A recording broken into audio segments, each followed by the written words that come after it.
हो रहा है? महादेव ने तो नरसिंह से भी भयानक स्वरूप धारण कर लिया है। कहीं सचमुच में दोनों सृष्टि का विनाश तो नहीं करने वाले?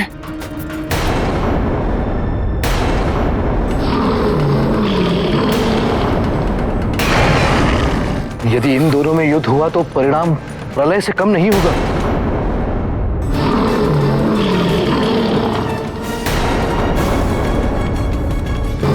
नारायण अपने वास्तविक स्वरूप में आइए। आपने जिस उद्देश्य हेतु ये नरसिंह अवतार लिया वो पूरा हुआ नारायण।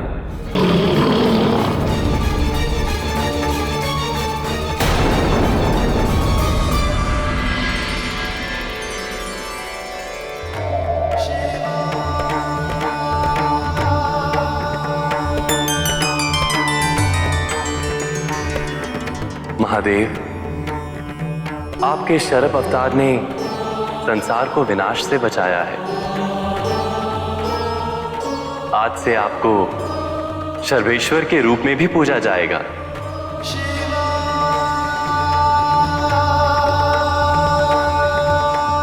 आपके इस नाम का जाप संसार को पाप मुक्त अर्थात पवित्र करने का माध्यम बनेगा।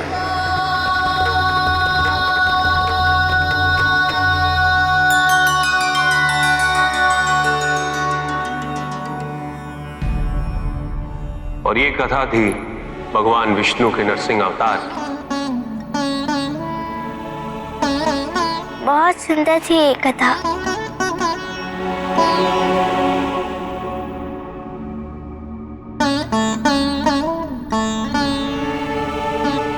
क्या सोच रही हो पुत्री? यही कि इतना असुरों का वध करने के बाद संसार से उनका संकट टल क्यों नहीं जाता?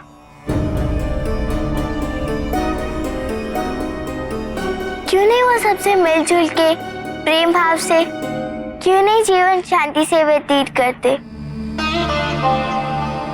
शत्रु असुर नहीं, अभी तो मन में उत्पन्न होने वाला लोभ, अहंकार और महत्वाकांक्षा है।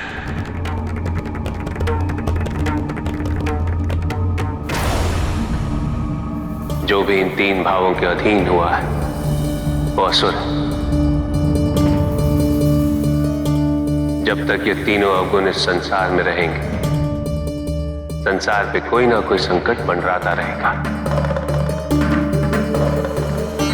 संसार में एकता नहीं होगी, समानता नहीं, संसार विभाजित रहेगा, द्वंद्व होगा। जो शक्तिशाली है वो अपना वर्चस्व स्थापित करने का प्रयास करता रहेगा, जो निर्बल है उस पर सदैव अत्याचार होता रहेगा।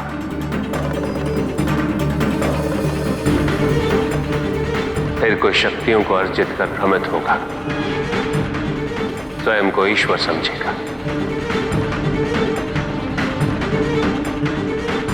और उसका विनाश करने हेतु ईश्वर पुनः किसी न किसी रूप में अवतरित होंगे।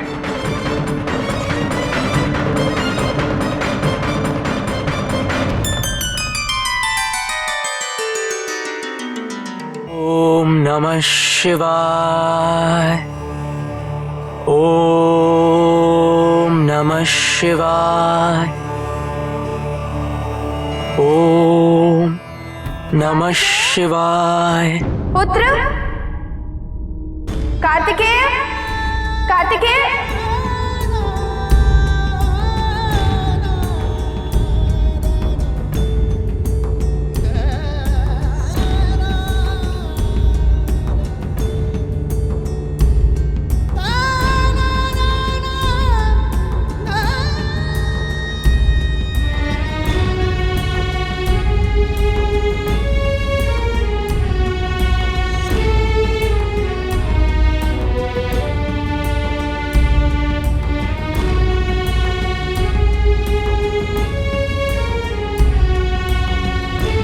मेरा पुत्र,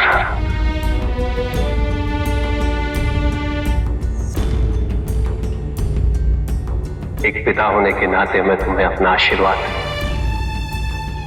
और परम विद्या देता हूं।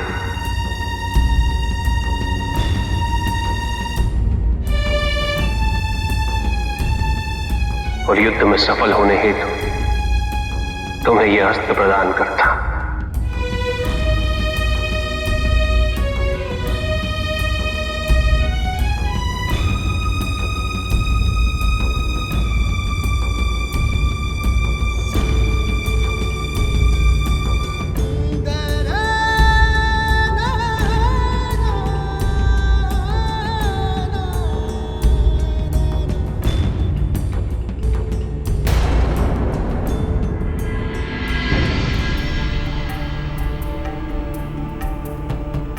क्या कारण है कि आज मन एकाग्र नहीं हो पा रहा?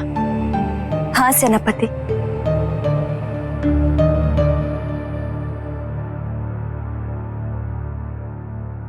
क्योंकि आपका मन आपके माता पिता और आपकी बहन को ढूंढ रहा है। संभव था, किंतु आज की व्याकुलता कुछ भिन्न है।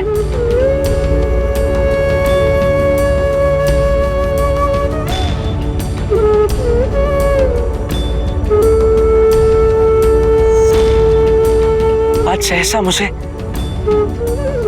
अपनी बहन को देखने की प्रबल इच्छा हो रही है।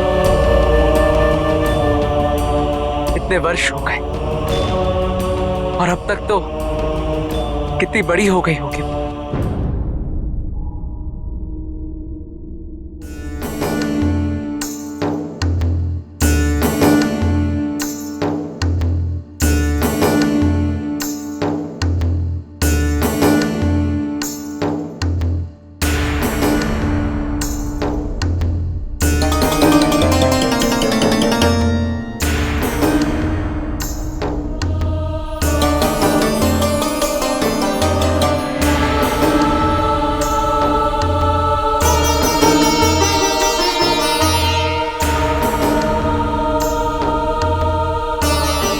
क्या देख रहे हैं स्वामी?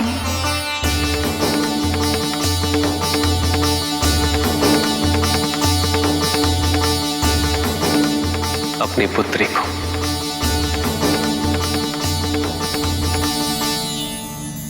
देखते ही देखते कितनी बड़ी हो गई है हमारी पुत्री, पता ही नहीं चला। तो बहुत देर से किसी गंभीर सोच में डूबी है हमारी पुत्री। क्या हुआ है उसे? कोई चिंता सता रही है? हाँ, अब हम स्वयं पूछते हैं।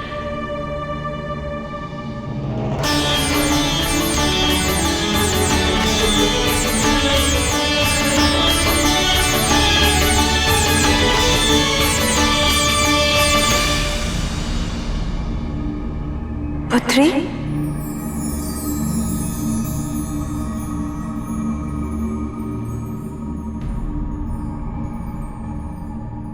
क्या सोच रही हो पुत्री?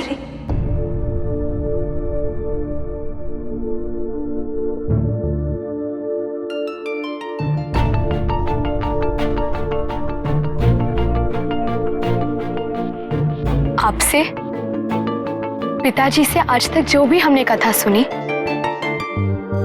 प्रत्येक कथा में तपस्या का वर्णन व महत्व होता है। ऋषि दधीचि से भी हमने सुना कि तपस्या के माध्यम से ही मां आपको प्राप्त कर पाई। हम बस यही जानना चाहते हैं कि ये तपस्या क्या होती है।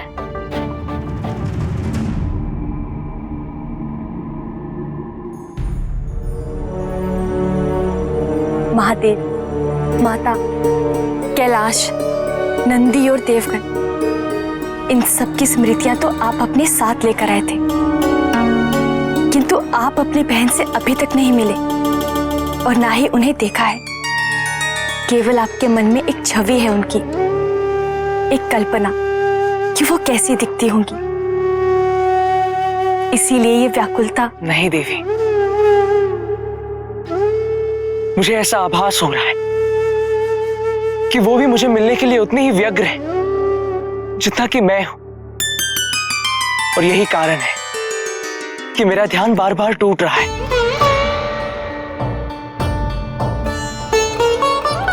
मैं तो ये सोचता कि यदि वो सहसा मेरे समक्ष आ गई तो मैं उसे पहचानूंगा कैसे और क्या कहूंगा उसे।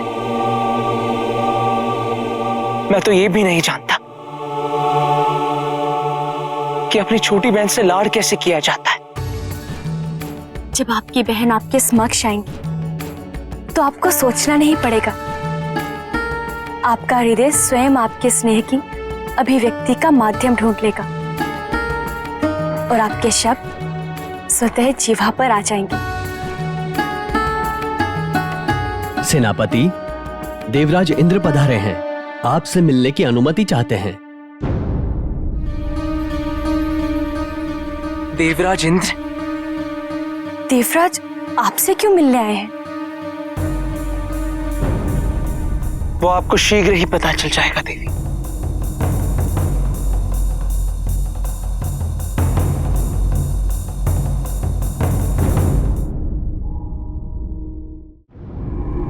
तपोध्वंद सहना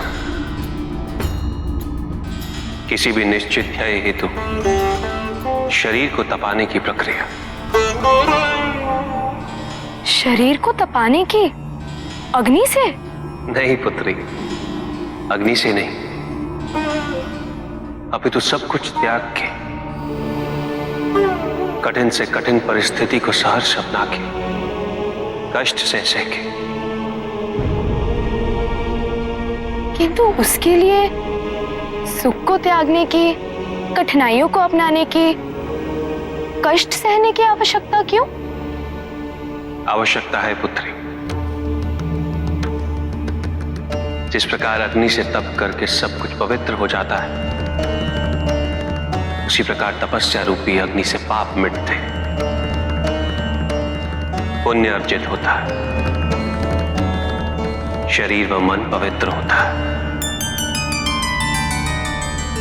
यही एकमात्र मार्ग है जो व्यक्ति को ईश्वर की ओर ले जाता है।